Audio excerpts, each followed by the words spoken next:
মা, I am তো পুরো অবাক।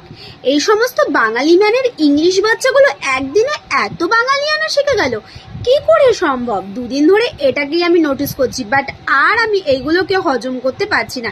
এবার যদি আমি উগরে না দিই তাহলে কিন্তু আমার বদহজম হয়ে যাবে। নমস্কার, আমি শম্পা চলে এসেছি নতুন একটা ভিডিও নিয়ে।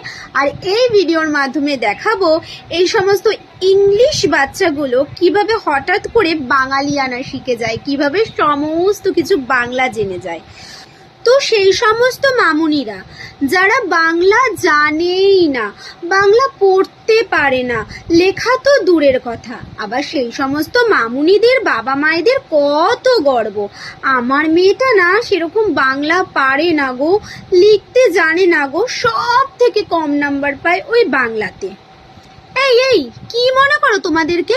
বাংলা জানি না মানে কি? তোমার মাতৃভাষা বাংলা, বাংলা আবার জানি না মানে কি?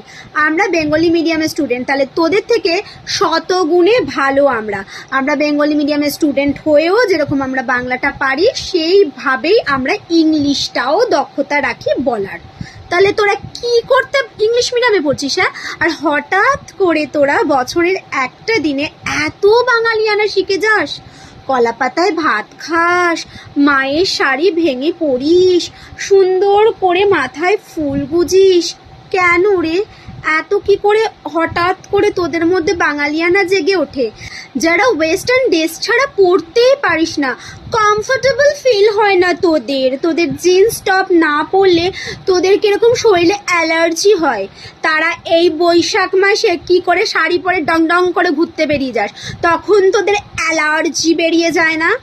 হ্যাঁ, যত সব ন্যাকার দলগুলো সারা বছর ঘুরে ফিরে একটা বছর তোদের বাঙালির কথা মনে পড়ে, বাঙালি আনাদের কথা মনে পড়ে।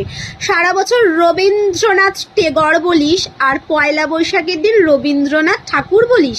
কিসের জন্য? কি কারণে? মুখোশ পাল্টাস কেন? যেটা রয়েছিস সেটাই থাক না বাপু, তাতে তো খুব সুন্দর দেখাবে। আমরা যেরকম দেখ সারা বছর যেরকম থাকি সেরকমই পয়লা বৈশাখের দিন থাকি। নিউ ইয়ারেতে তোরা পার্টি করবি আর পয়লা বৈশাখের দিনকে তোরা উইশ করবি হ্যাপি বেঙ্গলি নিউ ইয়ার। কেন? এটাতেই বা কেন? পয়লা বৈশাখ বলতে কি হয়েছে? শুভ নববর্ষ বলতে কি হয়েছে? সেটুকুনিও জানিস না, তাহলে কেন বাঙালিয়ানা শিখছিস? একদম শিখবি না বাঙালিয়ানা। মাতৃভাষাকে যদি সম্মান করতে পারিস তাহলে সেই বাঙালিয়ানাকে ধরে রাখার চেষ্টা করিস। যদি মাতৃভাষাকে সম্মান করতে না পারিস তাহলে ওরকম বাঙালিয়ানা দেখাতে যাস না। সো আমার ভিডিও কিরকম লাগলো সেটা কিন্তু অবশ্যই জানিও। দেখা হচ্ছে নেক্সট ভিডিওতে, ততক্ষণের জন্য টাটা।